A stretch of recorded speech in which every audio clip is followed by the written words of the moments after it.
I'm an enrolled member of the Confederated Tribes of Warm Springs, Oregon. My husband and I are both enrolled members of that tribe, and so is our children. We were born and raised on our reservation by our people. His mom, she moved here. We came to visit. I was pregnant with our middle son, and it was a high-risk pregnancy. We ended up staying here, thought we'd regroup for a while, and then go home. And we've been here for 30 years. So that's how we end up being in Ohio. When we first got here, my husband was looking for a job, and he was going through the newspaper. Something Native American caught my eye, and I was just kind of thumbing through the pages, and I went back and I was like, what? And anyway, there it was, Native American Indian Center of Central Ohio. It was hard when I first came here to survive, just not being with my people and everything that we did on the reservation and the ceremonial life and the foods that we have readily available are not here in Ohio.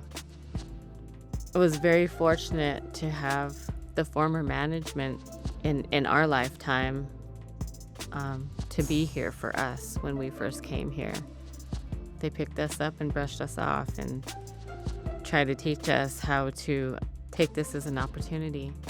As time went on, as I've grown, I realized that might have been a saving grace for both Tyrone and I. Our agency is located here on the south side of Columbus. We just celebrated our 50th year of being in existence, 2025. And my wife and I have the honor, responsibility of being the third set of hands to sit in as management. It was founded back in '75 by the late Selma Walker. Her background's Dakota.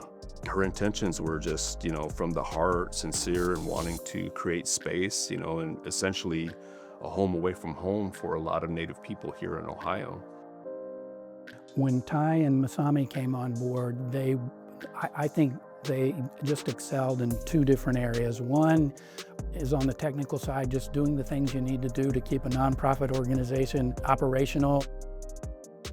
On the programming side, they were really instrumental in terms of my observations in promoting culture and traditional practices and providing services that the community valued. We do everything here, from the cradle to the grave. That's how my husband says it. We have birthdays, we have funerals, we have community gatherings, we have all kinds of cultural events. I'm Anishinaabe Assiniboine Sioux. I'm from the Turtle Mountain Chippewas and also from White Bear, Canada, from my father's side. Being military, my husband being military, everywhere that we've gone, I've always looked for a Native community to I feel like I can be myself. I've been to quite a few Native centers, and I believe Ty and Masami are offering a lot. We are a very intertribal community. There's been over 100 federally recognized tribes come through our doors here at NACO. There's 574 different federally recognized tribes. Again, in each one of them, there's their own worldview, their own creation story, language, lore, practices. So all these variations of cultures, but you try to find those common grounds. My mom taught me how to do everything, how to harvest food, how to bead, how to do applique. So when I taught my girls how to bead and how to do different crafts, it's because that's what my mom taught me.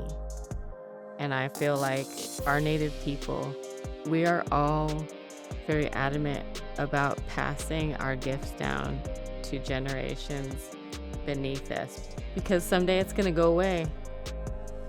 I think that when we do those things, it's not only because it's art, it's because that's what was handed down from our original people.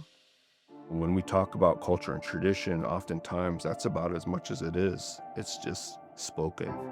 But this is our practices, our ways, our teachings are meant to be, it's meant to be a lifestyle. It's meant to be lived.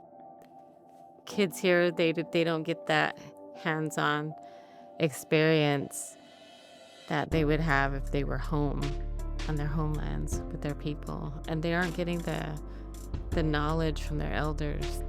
It becomes tricky because we don't have that place. We don't have that local tribe, if you will, either, that we can lean on as a big brother, big sister in the storyline, right? The original inhabitants, the original indigenous people of this area, were forcibly removed back in the early 1800s, our Land Back NACO campaign. That has been us aspiring to acquire land of our own that we can gather and simply just be ourselves as we see fit. And to practice these cultural practices and to, again, revitalize this piece of us, that we're having a hard time in this modern world hanging on to. And so we've really been leaning into what we're calling NACO Outdoors. And this has a lot to do with us being outside, foraging, gathering, identification of plants, food, species, medicines, and we're incorporating in fishing and harvesting. Like, none of us are from here, but we've been here so long now that we belong here.